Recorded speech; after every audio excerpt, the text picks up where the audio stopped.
Richeimer back with the Ladies Talk Show, and we are doing the Marriage Secrets. We're reading on page 21, and we're calling it the Rocky Mountains. Rocky Mountains. My basic strategy was to research Torah marriage lessons and then try to figure out how to apply them to marriage. I had many failures and learned a great deal from trial and error. I had to reinvent myself again and again and had to fight my inclination to fall back to my old ways. I had to learn to bite my tongue and to be a mensch even when I didn't feel like it. Sometimes I followed certain tenets even when I didn't really understand them, just because I'd found them in the Torah. These were not simple hills I was climbing, but exalted mountains that I painstakingly ascended step by aching step. My inner conflicts about the route I was traveling also sabotaged my efforts at every turn.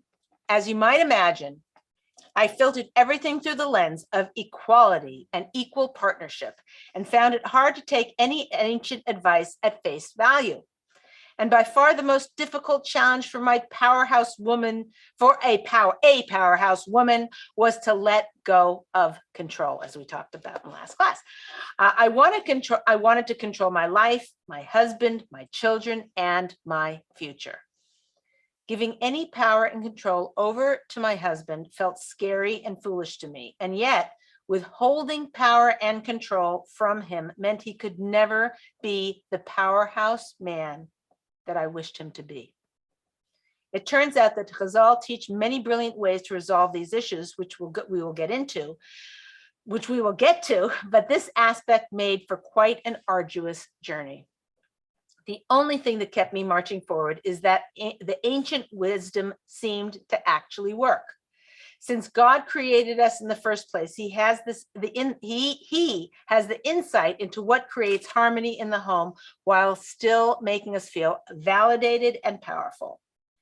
And even more importantly, he has a deep understanding of what a woman truly needs to be happy. And through it all, I never felt like I had to sell out my basic ideals or go against my core values. All I know is that by following the Torah's guidelines on marriage, things just kept getting better. Still are. Wait, that's not in the book, Sarit, just so you know. Okay, so the editorializing comment. So how did a successful businesswoman end up making her husband the very top priority of her life? Did she really sell out to the 1950s mindset of looking up to your man? I have that in quotes, looking up to your man. And equally important, how did she get other women interested in doing the same thing? Okay, next little section, and then we're going to get to your questions from our live studio audience. Okay, learning together. Early in our marriage, when my husband and I came to a decision that he should go back to school to advance his career, we realized that my being a stay-at-home mom was no longer a viable option. That meant leaving our new baby and going back into the workforce. In an emotional moment, I handed my husband my diamond ring and asked him to please sell it to support us. That's how much I didn't want to leave my baby. He didn't have the heart to do it. So in desperation, I asked him, what if I wrote a book instead? He replied in a joking manner, which for some reason I actually took seriously. If you can write something saleable in 30 days, you've got a deal. 30 days later, it's a true story. They're going, oh, what? 30 days later, my first book on relationship was complete and it sold to a publisher 2 weeks after that. Now I had, isn't that a miracle? It's kind of weird when you think about it. Now I had blessedly gained the ability to stay home and had launched a new career in the process. As I made peace with changing diapers and serving up dinner, because by then I cooked, I continued rice and maybe a potato, but not much else than that. I continued writing from home and began giving relationship classes as well. This was pivotal in helping me to get close to many women who shared the relevant details of their lives with me. We laughed, we commiserated, and we bonded. Over the years, as I taught the techniques that I had developed for myself based on our traditions, more and more women came to learn with me. I don't really understand how it all unfolded. I guess maybe it's because it was also practical and doable that they told their friends, but it became quite clear to me that our incredible nation of women just wants to grow and to be the best that they can be. I'm not talking about dysfunctional or abusive relationships. I immediately refer women on to a trained professionals for abusive or addictive problems, since the material in this book is not designed for them. So if that regards for you, you need to get professional help, and you can still read this, but recognize there are some things you can't do that are in this book that might make your situation work. I don't know those. You need to get a professional to tell you what those are in your particular case. What I'm referring to in this book is I'm referring to wholesome, wonderful, highly Torah educated women who live praiseworthy lives. They are teachers and rebbitzins, physical therapists, speech pathologists, kollel wives, writers, doctors, lawyers, homemakers, and business owners, most of them managing large families. They are stellar role models in every sense of the word. They don't come to, this is you, I'm talking about you guys, okay? The audience and whoever's listening. They don't come to study this material because they feel that something is broken. To the contrary, they are women who excel in many areas of their life. And if there's information available to help them with shalom bayis as well, bring it on. And truthfully, I don't think I'm teaching anyone anything they don't already know. I guess I'm just reminding them of it and giving them practical ways to implement it. But I must say that even when some of the work might be hard, I have been deeply inspired by their strength, determination, and heroism. I consider it such a privilege to walk with them on this journey. But the biggest satisfaction I get from this work is that so many women have told me that as happy and content as they have been in their marriage, some have been married for twice as long as I have, this material has really brought their marriage up to the next level, that the more they take our Masorah to heart, the closer they feel to their husbands than ever before. And the same with you. Okay, fine. We are going to take questions now. Go ahead. Glasses off. Here we go. Yes, glasses off. Okay, so Sarah says there are many successful CEOs that are women and obviously very successful at work, but in the home front, they're failing. What can someone, speaking about herself, what can she start doing today? One change that she could start doing today to change that around. Wow. So congratulations on being CEO and, having success in the workplace, or having a big business, or, being a good lawyer, or being a good assistant teacher. You know what I mean? There's a sense of pride that comes with that, in a sense that, and you should be. The game changer, one thing that you could do is to recognize that the reason you were created on this planet is to create shalom. That's why you're here. Okay, there's a lot of reasons that you're here, but that is one of the main reasons that we're put on the planet. And creating shalom starts with shalom in home, peace in the home. And if you, instead of saying, I'm a surgeon, a brain surgeon at this university, and, people come from all over the planet to be operated on by me, or to get my diagnosis or my whatever, instead of thinking of that as who you are, that's your legacy, that's your tombstone, that's your, that's everything, to understand that your purpose is to create peace in your home first and foremost, and everything else is behind that. So creating peace in the home, again, that has to do with your, observance of the mitzvahs, and doing acts of kindness in your life, and trying to grow yourself to be the best person you can be, to fulfill your own potential. And your own potential is based on, actualizing, some people, they're angry, and they're always doing that. And then they realize, this role model over here, so many crazy things I witnessed with my own eyes. There's so many horrible, angry things. Like my head would pop off. And their answer is, let me think about that. Like, how did they become that person? I want to be like that. And you grow yourself to control yourself, to have mastery over yourself. We're going to actually get to a section on anger. Powerful, like blow your socks off. Okay. But growing yourself and fulfilling your potential to grow into the kind of person that you want, it's not like you should be. It's not like trying to fulfill somebody else's visions, but it's a direction that you are growing in. And again, we have sections where we talk about things that you want to, how do you want to improve yourself? If right now, if I said, take out find out an app, a note, or a piece of paper, index card, a notebook, whatever, and write down what you would like to improve in yourself. Everybody's got answers, but the people who actually do that, that's you, because you're watching this show. Okay. The people who actually work on themselves, that's where we want to grow. So I don't even remember for the life of me what your question was. Sorry, I got up on a tangent, but she's all lovely. But the point is that we're trying to fulfill our potential. What was the question? You're on mute. We can't hear you. Nobody can hear you. I can't hear you. Hello, hello. I know. Okay. I got like, wait, I gotta come back on. Okay. No, the question was, is that someone who's a successful CEO but is failing in the home front, Right. what can they do today practically to change that dynamic? Right. Okay. So thank you. Okay. So the game changer is to understand that shalom is the most important task. And, all the other things you might be working on to improve yourself, put that near the top. And if you do that, you can have the exact same life, the exact same schedule, the exact same whatever, but your thinking is different now. Okay, maybe you'll send a text in the middle of the day to your husband to say, I'm ordering pizza in for dinner. You'll realize how crucial that is, and what a responsibility that is, and what a privilege that is, and what a life mission that is, to get closer to the people you love. Okay, good. Next question. The next Thank you. You got to manage your mute. Keep it off mute. What do you have? People screaming back there? You have sirens? What? Hello, keep it off. Okay, go ahead. What do you mean? I don't want you to hear what my husband is commenting. No, I'm joking. That would be a fun. He's like, you need to listen, Leah. You need to listen to her and practice this at home. He's giving me lots of homework. There you go. Okay. No. Okay. So someone is asking something, actually.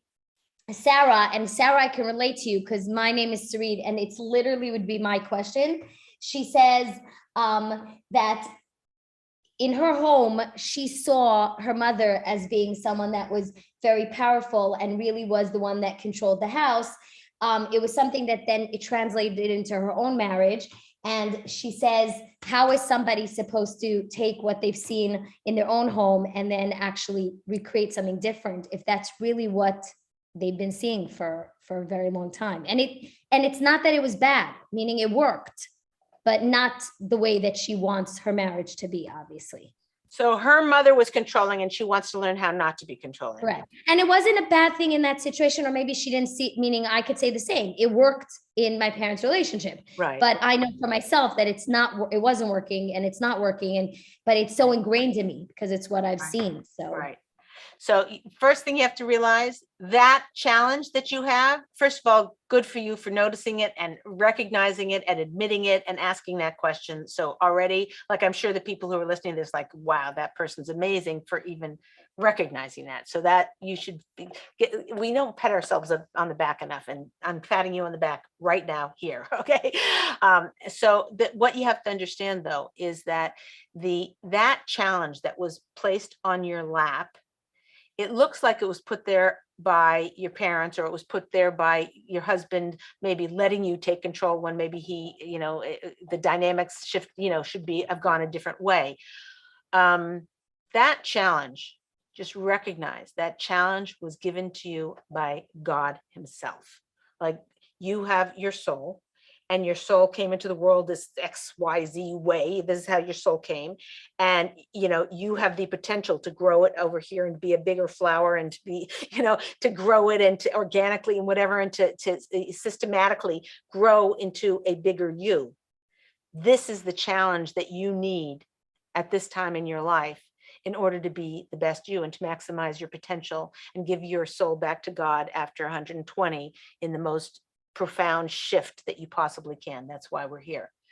So for you to understand that the shift to having a whole childhood of a mom controlling the household, and now you want to have a household where you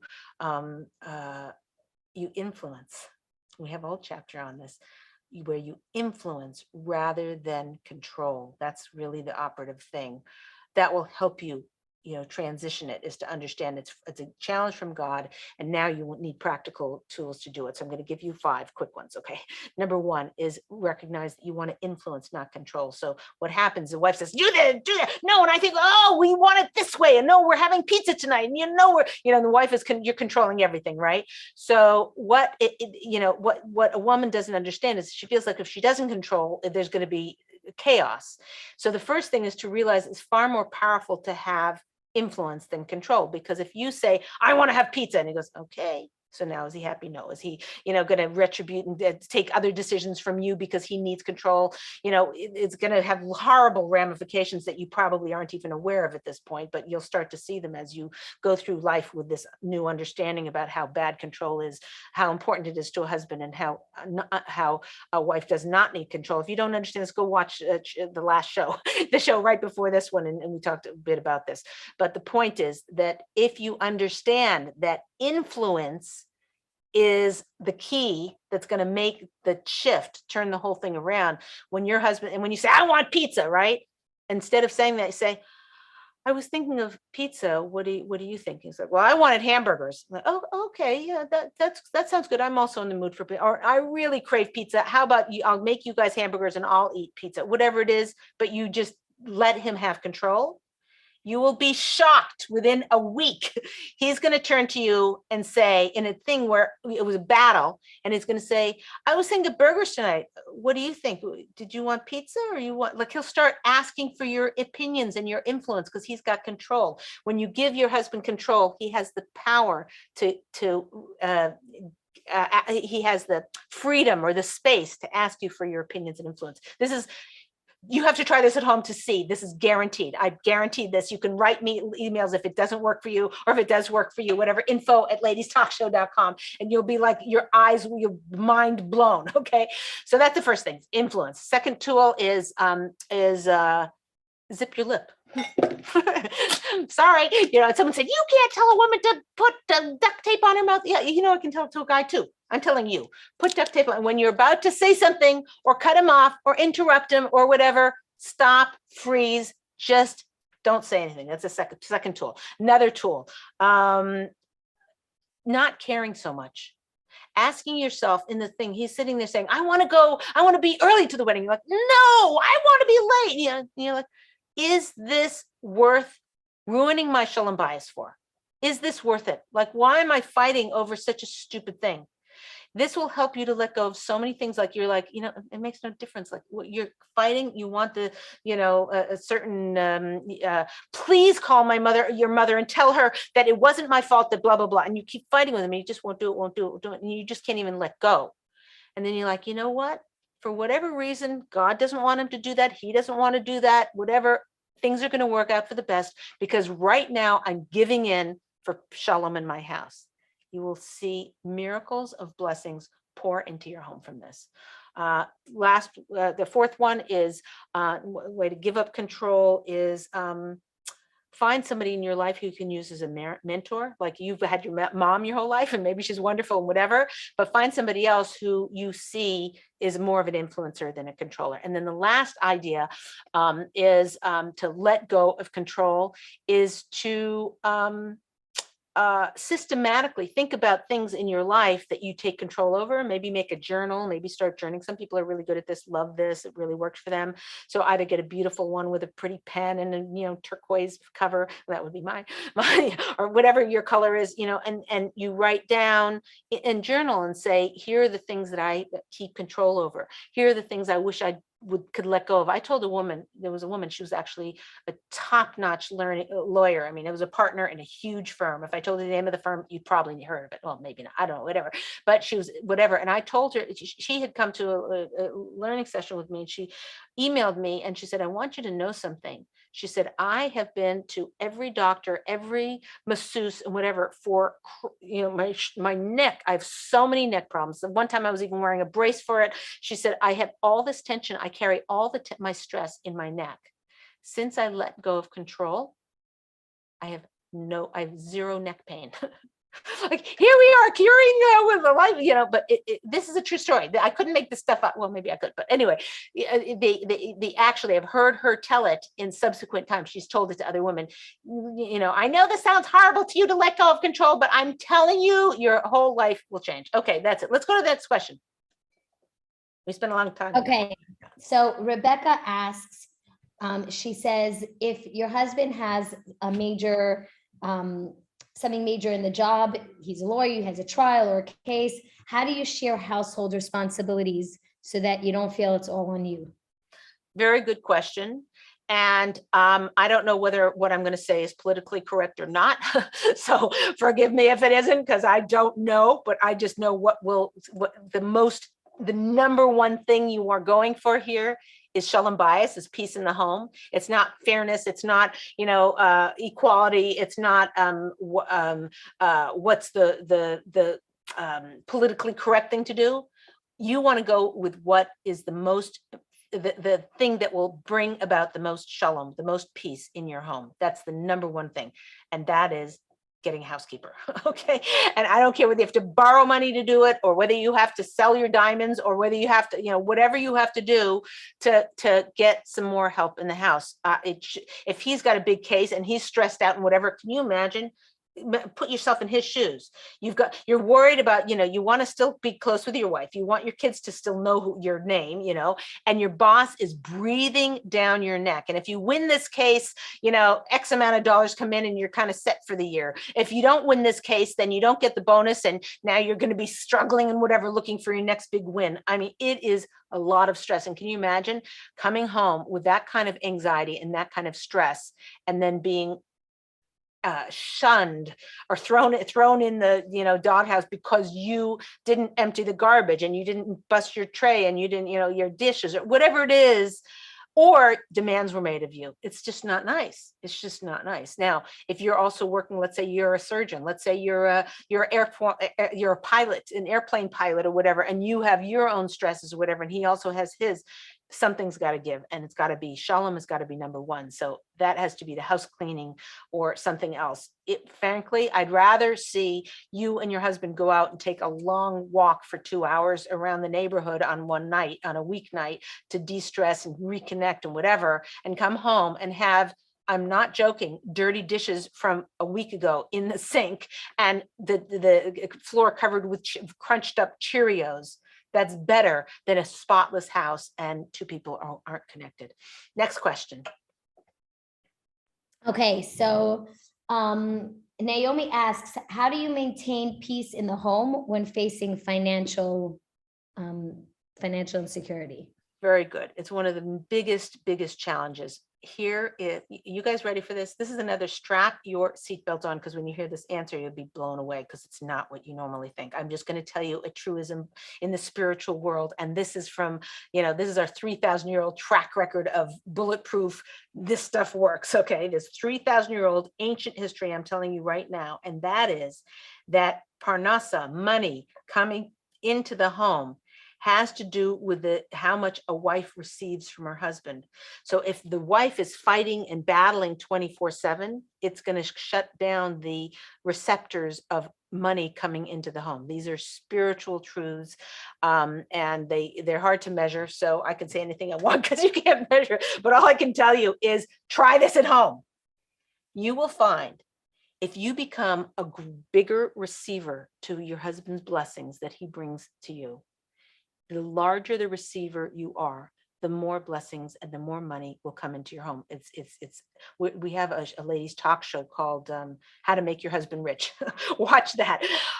It talks a lot about this subject, but you just have to know, this isn't like, if you fight with them and say, well, you didn't buy me this, and my friend got that, and I'm having trouble with it. And if you, the more contentious and the more fighting and the more battle, the more battle there is about money, the Shekhinah, the God's blessing escapes out of your house, okay, out the window. You see the curtains, it goes out so fast, okay? If there is harmony in the home, and if there is you receiving from your husband, God will rearrange the world to bring more money into your home. So the first thing that you have to recognize is this actually you have power to do something about it. You're not a victim to the fact that you have no money, or that, I've been through hard times. We all have, okay? Some harder than others. And what you have to understand is sometimes it feels very frustrating. You feel very victimized, and you feel very upset with your husband. He's not giving you the money he needs, or he's not earning the amount he needs. And I'm giving you a secret right now. If you receive whatever he gives you with so much joy,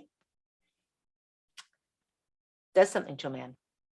God created the world. It makes him feel like he's, when a man feels like he's not doing enough for you, he can't earn as much money. When he feels like you're satisfied and happy, yeah, you'd like more. Who wouldn't want more, but that you're just pleased with him and pleased with what he's bringing to you and what he's giving to you, and you're appreciative of what he's giving you. Not only is will God bring the blessing into your life, but his personality will shift, so that when he goes in to ask his boss for a raise, instead of asking for, can I get $50 an hour or whatever, he'll say, can I please have $5,000 a month? His confidence level. So you have it in your hands. And I'm not denying that people go through horribly terrible financial straits. I know a family who, whatever, we all know stories, and I myself have been through some dramas I don't care to repeat. Okay. We all have been through that. Some people haven't, actually, I guess, probably, but I'm just saying, you can feel like a victim and that leaves you powerless and weak, or you can be empowered and say, there's something I can do about that. What is that? It's receiving gratefully. And that'll make God happy and make your husband happy. Try this at home. Okay. Oh, we have time for Homework. one No, more. I think I read homework. I had the homework. Okay. Good. Yeah, my timer isn't working here. Yeah. Okay. See, here's the homework. Okay. Between now and next week, make or buy your husband one of his favorite treats. So if you don't have time to bake his whatever, if he likes, crumpets, or I don't know, crumpets. Am I using these wrong terms? Whatever. What would you make a side bowl or whatever? There you go again. With crocheting, cobbler, and crumpets. You notice it's all C's. You got crocheting, crumpets, and cobbler, and cowbells. Cowbell. You really for my cowbell. Exactly. There you go. There you go. Little House on the Prairie. Here we go. Okay, fine.